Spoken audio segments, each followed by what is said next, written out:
Welcome to the TKN Leadership Podcast with Matthew Watley. I'm your host, Dr. Daryl Williams. As you know, the TKN Leadership Podcast exists for you.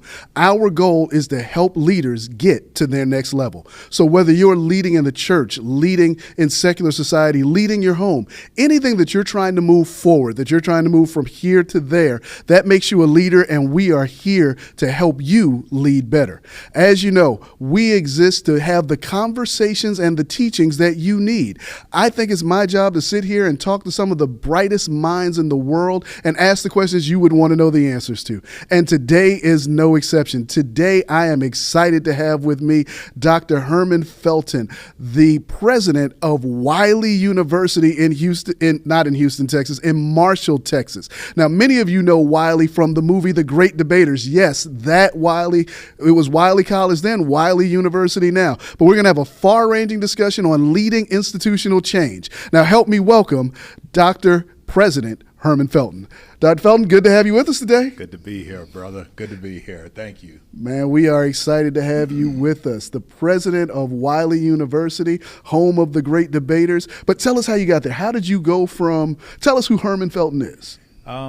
First, thanks for having me. I'm grateful to be here. I am a product of poverty. Grew up one of 6 children to a mother who had a formal 7th grade education, made a living by working as a janitor. Grew up in the inner city and all the trappings that came with that. Sure. Being a curious little fella, I was curious, and found myself in a little bit of trouble. And back then in the late 90s, late 80s, the Marine Corps had this program called 12J. I'd gotten in trouble for the 3rd time, and a judge told me it was either going to a correctional facility or going into the Marine Corps. So I asked if I could go in the Air Force. She said no, the Marine Corps was the only option. And I went in, and it was absolutely the best decision that could have been forced upon me, and the one that I attribute to my relative ease in navigating life, to be quite honest with you. Well, first off, thank you so much for your service. We appreciate and love all of our veterans, those who have served our country. My honor. Now, let me ask you this. The Marine Corps is known for producing great men, mm-hmm. the few, the proud, the Marines, and great leaders. What leadership principle did you learn in the Marine Corps that you have taken with you as you've moved forward in your career? I think the first is firm and fair, being kind. I think the basic principle for Marine Corps leadership is next man up. Leadership depends on livelihood, depends on leadership. Not only livelihood, but life itself.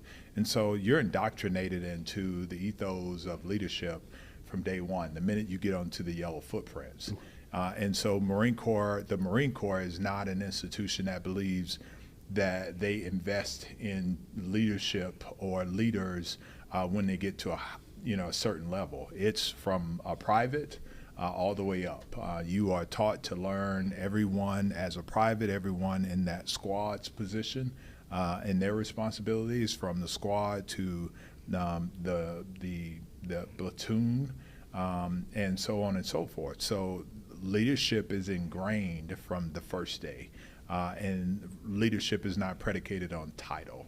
So I think firm, fairness, and coupled with being a subject matter expert, sure. whether you were a rifleman or a machine gunner, it didn't matter. Whatever your subject matter of expertise, I think leadership was predicated on that. That's what I'll take away from my time in the Marine Corps: being excellent where you were, also being prepared to do the next person's job, and then knowing that leadership in a demonstrative way could happen at any moment for you.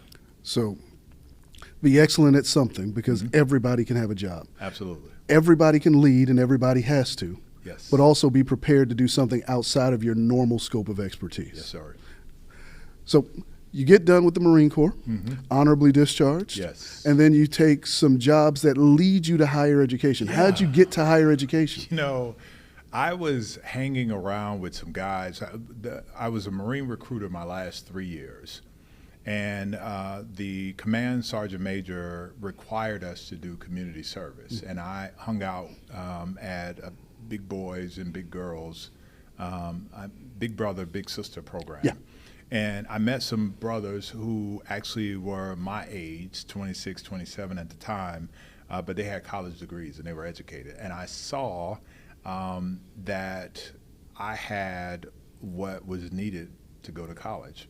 Because before that time, being a non-high school graduate, being dyslexic, I did not think that I had the moxie to go to college. I just knew that you had to be extremely smart for whatever that meant. And so these guys, I was able to converse with them. They weren't any more smarter than I was, and they actually compelled me to really look into higher education. So I got out of the Marine Corps and said, you know, I'm going to take a stab at it. Took the ACT and the SAT, didn't do well at all, but that wasn't surprising given that, you know, I am dyslexic, and I did not really apply myself in high school because I thought I had an impediment. And then this one place, Edward Waters College, took an opportunity, took a chance and gave me an opportunity, and I flourished from there. And as a non-traditional student, I was working full-time at the post office and going to school full-time, finished in 3 years, but something amazing happened, and this is where God, you know, really ordered the steps. I served as the SGA president, and I saw at the time at a board meeting, as an SGA president, you get to sit on the board. Sure. I saw the president stand up for me.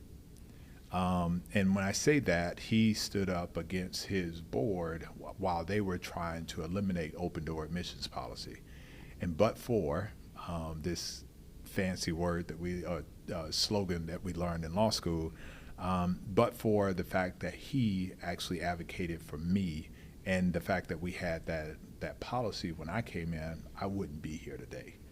So I saw that as an SGA president and thought, I'm getting ready to graduate. I know there's something more to this you know, whole education thing. So what's next for me? I remember telling him, hey, I'd like to do what you do. He said, well, you need to get a terminal degree. And I chose the law degree over the PhD. Okay. And subsequently went and got a PhD years later as well. But I chose at the time the law degree, and it was everything that I needed to get into higher ed. And so I got into higher ed through law school. And that is how that journey began. But watching President Jimmy R. Jenkins Sr., who just retired 2 years ago and was a president for some 38 years as an HBCU president, he is my sponsor. He is my everything. If we were in the ministry, he would be my father in the ministry. Father in the ministry, yeah. But he is the singular reason why I am a college president today. So you saw a leader stand up for you, and it inspired you to walk in those footsteps. It did. Went to law school. You're a lawyer. You go into higher education, and you've served primarily or exclusively at HBCUs. I did a stint at Murray State University for I know Murray 3 State. years. Okay. And it was there was a gentleman by the name of King Alexander who gave me my opportunity. He was the president at Murray State, went on to be the president of LSU and Oregon State. But he gave me an opportunity. He put me in the classroom. He taught me how to raise money. And he was the person that gave me an opportunity in higher ed that situated me as such. So when President Jenkins called and said it's time to come home at Livingstone College, I was ready. And so I've spent the majority of my higher ed career, save 3 years, and I've been in higher ed for almost 20 years now. Okay. Which is really weird to say. At least to say out loud, it makes you go, has it been 20 years? Yeah, like it has been. So, but he gave me the opportunity, and I got back to Livingstone College and just took one growth assignment after another, devoured it, act as though my life and my livelihood depended on it. Okay, now hold on. I want to put a pin right there because you just said something I don't want folk to run past. You started off at one level, and then you took growth assignments. Let's talk about what it means as a leader to take growth assignments. Yeah. So if it meant cleaning the bathroom to serve the man that I was serving, I was going to do that because I entrusted my career with him. And so I knew that he had something in store for me. And I don't want to diminish his intellectual prowess on putting me through menial jobs and tasks. Metaphorically, I'm saying I would have cleaned bathrooms if that were the assignment. But when he told me that he wanted me to manage homecoming, well, in order for me to do that, I had to be able to build consensus around the entire campus. So that's one lesson that I think leaders fail at, building consensus. Even though I'm over homecoming, so to speak, I still need the business and finance office, academics, athletics, student affairs, and I'm in institutional advancement. I need these relationships to pull off a job, which is a stretch assignment, that I can't do by myself. And so building rapport with my colleagues was something that I watched him do and learned how valuable it was. But I also absolutely looked for opportunities to volunteer to do stretch assignments. And those stretch assignments, while it could be figuring out how we raise money to fund a vision of his, which was a School of Hospitality and Management. So I had to figure out how do I raise money and pitch an idea to some of the foundations that gave us resources. And one of his ideas was to have a living, learning, moving laboratory. We built a trailer that we bought a massive F-350 to pull a trailer, converted it into a mobile kitchen, half dining room, and he used that to recruit people to come into our hospitality and management program. Now, did I have any idea what a learning laboratory like that? It was first of its kind in many regards. I didn't need to know what that meant. I didn't need to necessarily like his vision. I knew that I had a job, an assignment, and I needed to figure out how to do that. And so that was what I woke up wanting to do every day, was to figure out how I delivered on several fronts all the time. Now, you said something right there that I think many times folk who want to be in leadership miss. Leaders don't always know the answers. Sometimes they have an assignment and they just have to figure it out. Yes. If you could tell a leader today who's about to embark on something, they know that they have to deliver something, but they're not sure what or how. How would you tell them to get started and lead into what is really the unknown? Yeah. So first, I'd say you need to be 10 toes down in your conviction of being a follower. Okay. First and foremost. So say that again. You can't lead if you can't follow. You can't. I think it's impossible for you to be a highly effective leader if you don't know what fellowship is. Yeah. And that means to almost, kill yourself, kill your energy, not your energy, but your ego. Yeah. Right? Because it's not about you, it's about a global mission. Sure. And that's where a lot of the intangibles that make great leaders are really honed and hardened while they're following. Yeah. So I would tell folks to be committed to being a follower. Understand that you may have a corner office, but the leader has a panoramic view very top. So you can see one side of downtown, or just a slight piece, but you don't know what's on the other side of the town that's coming around on the part that you're viewing. The view changes as the seats change. It changes. And almost instantly, right? And so we have to be cognizant of our limited. As a researcher, we have to always talk about our biases and our limitations, right? Absolutely. And so as a leader or a follower, you need to be cognizant of those too, right? And the second thing I would say is just be slow to talk. Slow to talk. Now, say more about that, because a lot of times, you know, TV and other things will convince us that the leader is the one who knows the right answer, says the right thing, gives the big speech. Say more about being slow to talk. Man, I can't tell you how many times I've been in cabinet meetings and not know the answers to the question. And because I'm 10 toes down in my leadership, I'm not afraid to say to my cabinet, I have no idea how we're going to do this. I have no idea what you're talking about. I am not sure that we should do this. Can you give me some insight on my exposure or the blind spots? What am I missing here? My paycheck says I'm the president. My title says I'm the president. My parking space says I'm the president. Sure. I'm solid there, right? I can't be the smartest person. So I like, when we're grappling with situations, I like to speak last, because I don't want to influence anyone on what I'm thinking. And it gives me an opportunity to inform the direction. Invariably, the decision is mine, which way we go, right? And so I like to hear from the people, the intelligentsia, if you will, that we have assembled around the table, as it relates to the direction that we should go when we're dealing with problems, complex problems, sometimes simple problems. But I like input, I like data, I like thought partnership. And anybody that's worked with me will tell you that. Like I like thought partnership.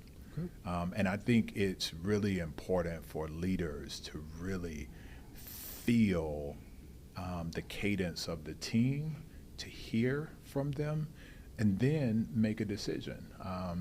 I think it's really important to do that. Now, HBCUs are unique characters. They're not, I don't want to say they're abnormal as universities, but they're not normal because there's a status that they hold within the community. There's a different level and different type of stakeholder, and they serve a different type of student body. But they also have rich histories. Anybody that's gone to an HBCU knows that you always introduce your school as the illustrious or the fabulous or the fantastic. With yes, 3 E's. With 3 E's. Yes, sir. But my question for you as an HBCU president is, a lot of our HBCUs are very proud of their histories. Yes. How do you lead institutional change in places that are proud of the bedrock that they've been built on, but society needs and culture has changed? Yeah. First, we're different but not deficient. Different but not deficient. I like that. Different but not deficient. Second, if as a leader you don't understand cultural pluralism, you're going to die. Say more about that. Say more about that. If you don't understand why the societal norms of the campus is the way it is, we'll go with Howard, for instance. Sure. They have a rich history of raising the administration building or raiding the administration building. That they do. Now, if you come there as a president and you don't understand that this is baked into the moral fabric of the Howard Bison, your knee-jerk reaction would be like, oh, the sky is falling, they're protesting, they're doing this, they're doing that. No, this is the place where every student on every campus, the incubation that should not injure them, right? This is where they should be able to do that. If you're at Wiley and you don't understand the historical significance of the great debaters and why there should always be deference to one of the greatest poets of our time, Tolson. If you don't understand that and you want to run afoul on that history, then you will have a very difficult challenge. By contrast, if you have a problem with a person who has never given more than $1,000 but is a faithful alumnus who's connected to every powerful alumni, but that person has no power, and you desecrate on that person, then you find yourself in a situation where Miss Bessie has never done anything to anybody. You want to take her homecoming parking pass and give it to somebody who you think owns it. Now, it may sound trivial, but this is true stuff, right? Yeah, absolutely. You find yourself violating a societal norm. I posit that we have to be deferential to history and those traditions. However, we must simultaneously have a keen eye on transformation and the future, right? And so, yes, we acknowledge Ms. Bessie. Yes, we acknowledge the great debaters. Yes, we acknowledge political activism. We acknowledge all of those. But we also need to look at those things from a prism that asks, society here now, is this behavior consistent with where we are today? If not, how do we hold on to some of these things while also being true for where we're going and where society or the times demand that we move? I think also we have to be cognizant of the fact that we have a different student. Yeah. We have a different student with different needs. And if you look at fundraising or philanthropy now, they have been for so long tied to measurements, outcomes, goals. And we're just getting to a point to where people can interject the harms that have been done to these institutions. Mm-hmm. We started out of, we just didn't wake up and say, you know what, there's a lot of colleges over there, I think we'll just go create one. Yeah. No, we had to. Yeah. We had to create them. And now you see that the federal government, the Biden administration, has done something that no other administration has done, and that was to actually say it loud with their chest, ink and paper, that public HBCUs have been underfunded by $13 billion. Billion with a B. 13 billion with a B. The federal government mandates a match. The state is required to match. They do it at all the public white institutions, PWIs, but they don't do the same match for the HBCUs. And so that begs the question, why? And one need not be a PhD to understand why, but when you talk about these institutions, you have to have that context as to why we were started, how we were started, and how we've been neglected for decades, since inception, over 100 years. Now, let me ask you this. As I said at the beginning of the podcast, you guys are going from Wiley College to Wiley University. Mm-hmm. So you're growing and you're expanding, yes, even in the midst of some of these systemic issues and problems. Absolutely. Can you talk to us a little bit about what it means to lead and expand within constraints? Because anybody can do it if the world is your oyster. That's right. Talk to us about how leaders lead within the constraints that are many times forced upon them. Yeah, my old my sponsor would say we are making brick with straw. Yeah. And so when we talk about the demographic cliff, which is students now are weighing the odds. Do I want to go and get a liberal arts degree or a 4-year degree and spend $30,000, $40,000 when I can go get a technical trade? Or I may just be an entrepreneur. Mm-hmm. I'm going to figure that out, right? So you've got that demographic cliff of kids who just simply don't want to go to college. Then you've got to deal with the increasing amount or level of students who can't afford to go to college. Sure. And so you've got to figure out, how do I carve out a niche that allows me to be competitive? I already have the secret sauce, which is what you get at HBCUs, mm-hmm. right? But I need something else. I'm going to be a regional player, but I want to be, a national player. How do you do that? And so for us, it was looking at our degrees, our highest granting degrees, and also looking at the landscape and trying to figure out what would work for us. And for me, I'm a student of leadership. Mm-hmm. I started a foundation that is designed to strengthen the pipeline for leadership at HBCUs. I'm unapologetically all about HBCUs, not PWIs, PBIs, HSIs, MS, none of that. HBCU centric, period. And so we looked at our highest granting degree fields. That was criminal justice and business. Mm-hmm. And we created a master's in higher education with an emphasis on leadership at HBCUs. So those 3 graduate degrees helped when we submitted to our accrediting body. We'd like to do a substantive level change to go from just a bachelor's and an associate's degree granting institution to a master's level. They approved that, and then we created the programs, and we believe that is self-agency in constraint, right? So essentially, you built on your strengths. We did. You knew you couldn't do everything. Right. But you knew you could do something well. That's right. Take that to another level. And we don't want to be anybody that we're not, right? Say that again, because a lot of leaders, I think, get themselves trapped by comparing themselves to leaders around them. More about that. I'm not going on Instagram trying to be fancy and loud and this is what we're doing and that. And I'm not, giving any, shade to any of the other folks. That's just not who I am. Yeah. Right.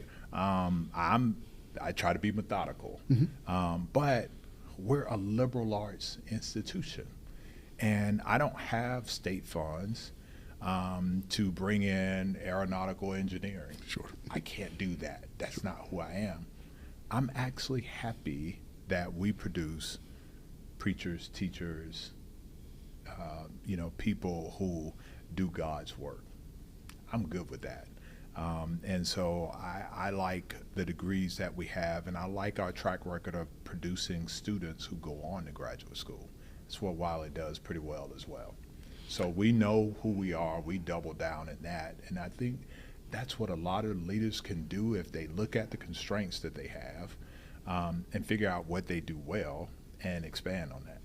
You know who you are. Mm-hmm. You know what you do. And the last thing I heard in there was you were saying, you know what your mission is. Yeah.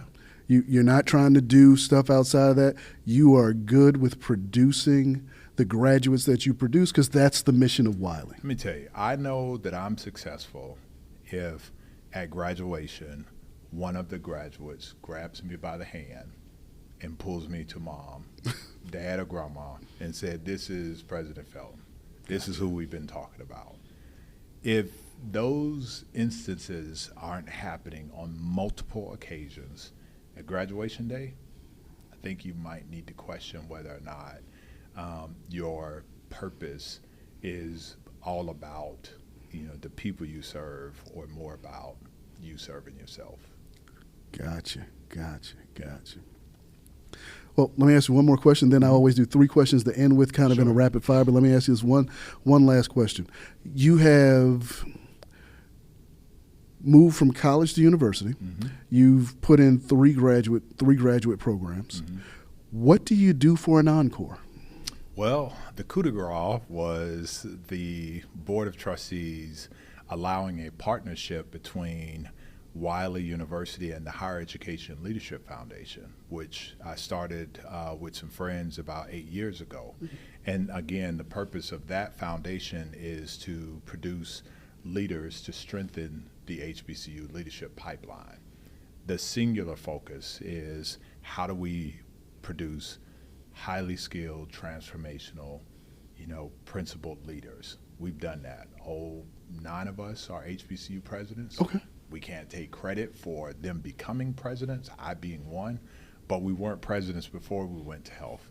And what we do at the Higher Education Leadership Foundation is build communities of practice while getting leaders to lean in on leadership. I think I'm a leader who happens to be a president. I don't want to be a president. So that to me was really the encore, and we're going to play that out and just remix it as many times as we can because we want to put a stake in the ground to be the producer of leaders who lead at HBCUs. That's our goal. Amen. Okay, 3 questions to let us get to know President Felton just a little better. What is your favorite, because all leaders need to relax sometimes. Yes. What's your favorite thing to do to disconnect and relax and recharge? Riding my Harley. Riding your Harley. Yes, sir. There you go. Got to have something to do. Okay, second question. Favorite place to eat in the country? Waffle House. My man. My Waffle House. man. Scattered, smothered, and chunked. I'm scattered, smothered, and covered, but I will go with chunk. I will go with chunk. Yes, sir. On good days, I'll do all four of them. But Waffle House is it. Last but not least, one thing you want every leader to know that they can carry with them every day. Integrity. Integrity. And fairness. And fairness. That's it. Integrity and fairness. That's it. Ladies and gentlemen, that has been President Herman Felton, the president of Wiley University. Listen, we thank you for joining us. Like we said, TKN Leadership Podcast with Matthew Watley is here for you, helping leaders get to their next level. Make sure you like, subscribe, follow us on social media. You want to make sure that you're getting everything that we are putting out, because this will take you and your leadership to the next level. Thanks for joining us. We'll see you next time.